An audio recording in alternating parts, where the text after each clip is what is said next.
it's noon on Friday, the 29th of December. You're tuned into our midday newscast here on Arirang TV. Thank you, as always, for joining us. I'm Mark Brew.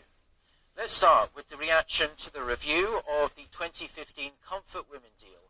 President Moon Jae-in, using emotionally charged words, said the country's agreement with Japan to settle the issue of Tokyo's sexual enslavement of Korean women during World War II is seriously flawed. Making his stance crystal clear, the South Korean leader said the accord struck during the previous Park Geun-hye administration is simply unacceptable to the victims and to the Korean people. Our chief Cheonghwa-dae correspondent Moon Gon-young starts us off. Comfort women is a euphemistic term referring to the tens or even hundreds of thousands of women from all around Asia, mostly from the Korean Peninsula, who were forced to sexual slavery by the Japanese military before and during the Second World War. In December 2015, the governments of South Korea and Japan announced an agreement that the two sides called final and irreversible, claiming it settles a decades-long impasse over the sexual slavery issue. Unworkable is what the new South Korean President Moon Jae-in called the 2015 agreement reached under his predecessor, as it is faulty in procedure and content, a day after a state-appointed panel concluded that the agreement, in which Japan agreed to provide funds for the dwindling number of survivors, had failed to properly communicate with the victims before reaching the deal.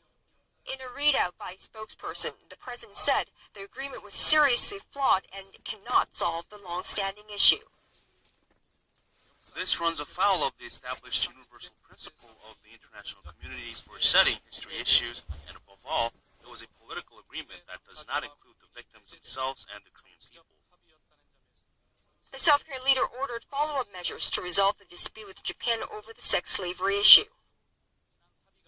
Despite the burden of the past agreement being a formal promise between governments that was ratified by the leaders of both countries, I, as president, along with the Korean people, make it clear again that the comfort women issue cannot be settled through this deal. Following President Moon's remarks, a Japanese Foreign Ministry spokeswoman reiterated Foreign Minister Taro Kono's comments that any attempt to change the deal would be unacceptable and make relations unmanageable. From Japan's perspective, this whole situation can be quite baffling, as these are the terms that the two governments agreed on. So the current South Korean government will have to come up with some kind of diplomatic measure that takes account both their relations and satisfy the public sentiment, as well as the victims themselves. It would be most ideal if it can negotiate a way with Japan to revise the 2015 agreement to reflect South Korean public sentiment. It isn't clear yet how the South Korean president, who still enjoys a near 70% approval rating at 7.5 months into office, plans to take this issue from here on out, but many experts see it as highly unlikely that Mr. Moon Jae-in will scrap the deal altogether, as it could spark a full-out diplomatic row with Japan, especially now when Seoul and Tokyo face the pressing needs to form a united front against North Korea's growing nuclear threat. Moon Gon-young, Arirang News, the Blue House. Now, as a follow-up to that report, Korea's review of the controversial agreement on Japan's wartime sexual enslavement of Korean women has put enormous strain on the country's already fragile relations. It had been hoped that the upcoming Pyeongchang Winter Olympics here in South Korea would be a way to get ties back on track, but those plans look to be in jeopardy, as Japanese Prime Minister Shinzo Abe is expected to rebuff an offer to join the Games as a special guest of Korea. Citing government officials in Tokyo, Japan's Nihon Keizai Shimbun reported Friday that the Japanese government is putting off its decision on whether to attend Pyeongchang 2018.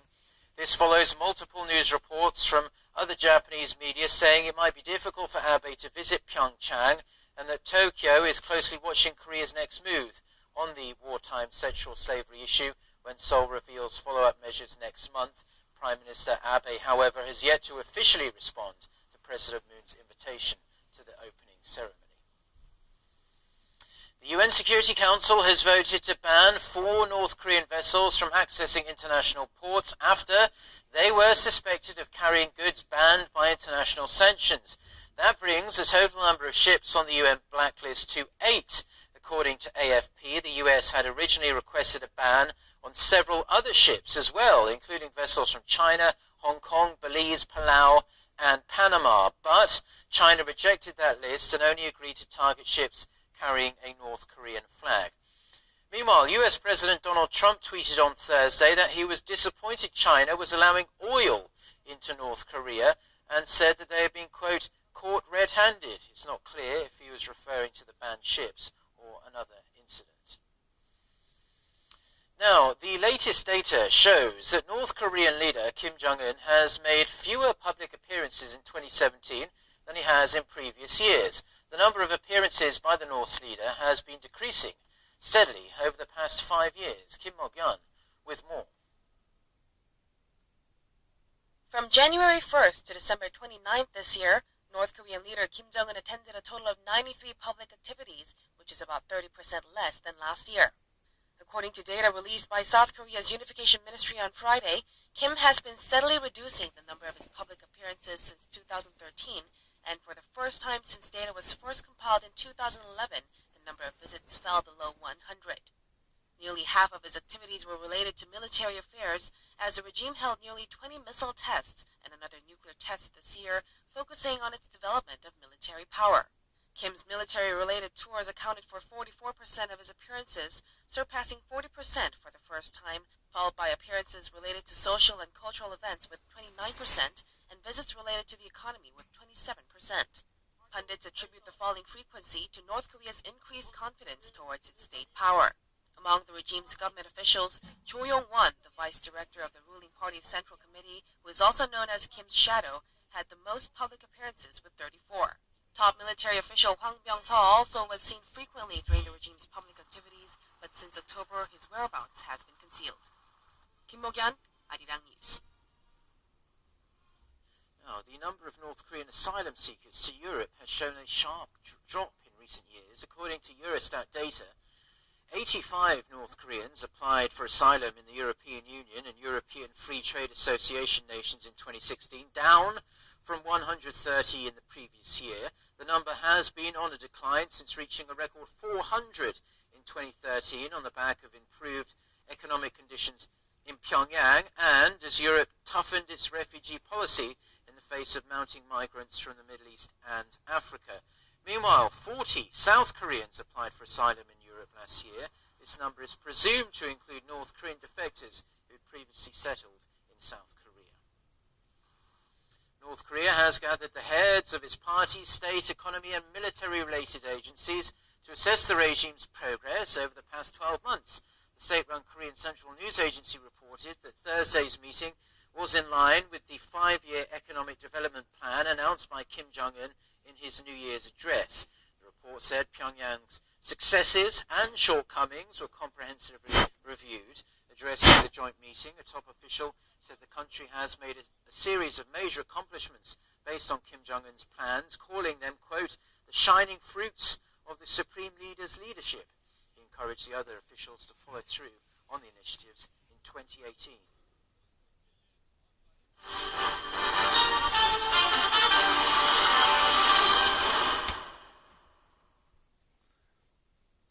Now, the Moon Jae-in administration has granted special presidential pardons for the first time. Over 6,000 people were pardoned, with the focus mostly on ordinary people and the socially disadvantaged. Our Ji Myung-gil has the details. The government granted special pardons to 6,444 people on Friday. The government has decided to give special pardons to those convicted of minor crimes who have serious illnesses or who are parents of young children. Over 5,000 people on probation will have their remaining sentences dropped. Around 1,000 people who are currently in prison will have their jail terms reduced or terminated. The beneficiaries also include 25 protesters who were convicted after a deadly clash between police and residents who were opposed to a redevelopment project in Seoul's Yongsan district in 2009. The violent clash on the roof of a building had left 5 protesters and 1 police officer dead, with dozens injured. Former lawmaker Chung Mong-ju was the only politician included in the pardons. Chung was convicted for violating election rules after making allegations ahead of the 2007 presidential election against then-candidate former President Lee Myung-bak. Chung had claimed Lee was a real owner of the financial firm BBK, which was responsible for stock price rigging. The government did not release jailed business tycoons or violent criminals.